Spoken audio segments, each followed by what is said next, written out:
Hey there, disruptors. Gip Erskine, values-driven coaching, and welcome back to day 2 of Stop Losing on Price. Now, before we get into today's lesson, I want to acknowledge something. Yesterday was a lot to sit with. If you've been in this industry for any length of time, whether you're a business development manager working a territory or a founder who built something from the ground up, yesterday's message may have landed with some weight because recognizing that the game is rigged doesn't feel like good news at first. It feels a little bit like finding out the rules of something you've been playing your whole career were never quite what you thought they were. And that's uncomfortable. So I just want to say it's okay.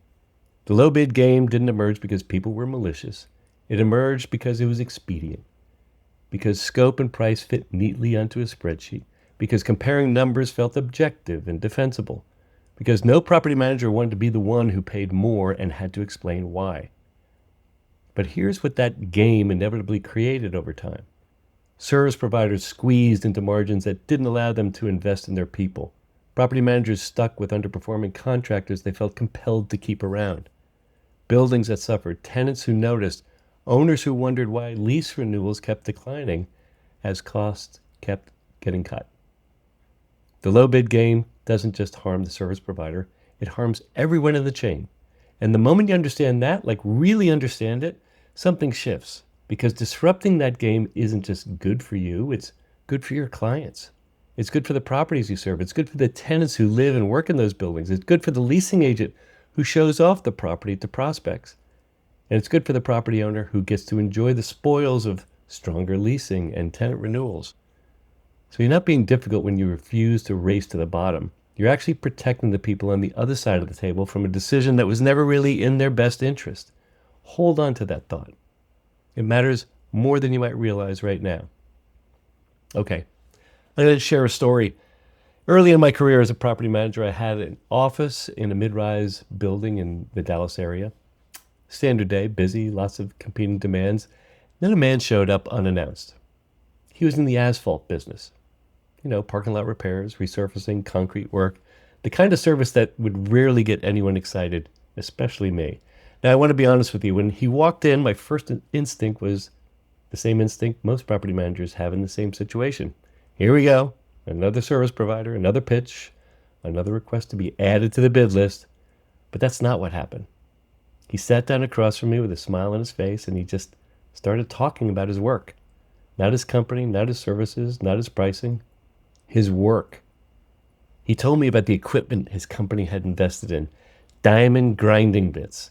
He explained how these bits allowed his crews to resurface parking lots in a way that went far beyond cosmetic improvement. He was excited to share how they purchased these expensive bits and applied them to uneven surfaces. We grind them down, and he was so forceful and happy with that big smile and commitment to that work.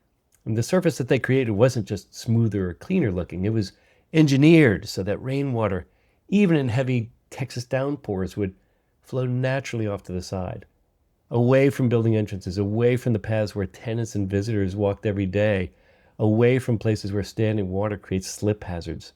No puddles. He talked about the way someone talks about his craft that they have genuinely mastered and deeply loved. There's no performance in it. No sales technique, just a man who is proud of what he knew and excited to share it with someone who managed the kind of properties his work was designed to serve. And I remember sitting there thinking, I trust this guy. Not because he'd given me references, not because he offered a competitive price, no, not because he checked any of the boxes on a formal evaluation, but because he had shown me, ever before I ever needed him, that he understood outcomes. He thought about the end result, not just the scope of work.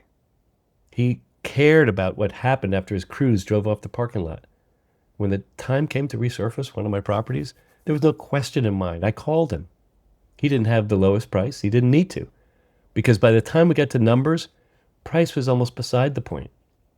The trust was already there. The relationship was already there. The confidence was already there.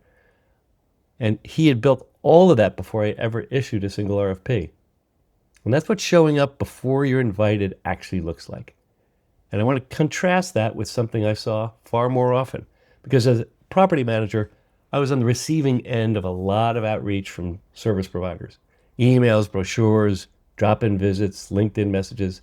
And the vast majority of them followed almost exactly the same script. Here are our services. Here's what we do. Here are our capabilities. Please add us to your bid list. That's it. No story, no outcome, no reason for me to feel anything other than the mild obligation to file the brochure somewhere I'd likely never look again. I call it the service dump.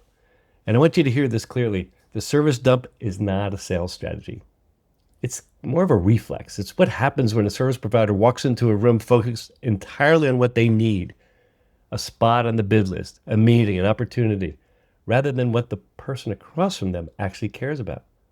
And here's the thing that about property managers, we can feel that immediately. We've been on the receiving end of it hundreds of times.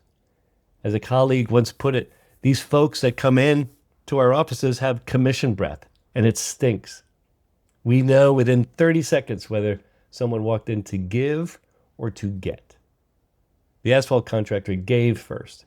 He gave me knowledge I didn't have. He gave me a new way of thinking about a surface I walked across every single day without a second thought. He gave me confidence that he understood what mattered to people that used that parking lot. And because he gave first, I wanted to give back. Now, that's not manipulation. That's just how trust works between human beings.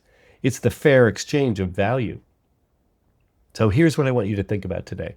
When you show up, whether it's in person on LinkedIn, an industry event, an email, or on a phone call, are you showing up as someone who contributes, someone who gives first, or as someone who needs something?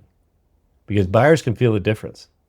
And the ones who feel like contributors, the ones who educate before they pitch, who give before they get, who show up before they're invited, those are the ones who are already being considered long before the RFP hits anyone's inbox. So here's your one action for today.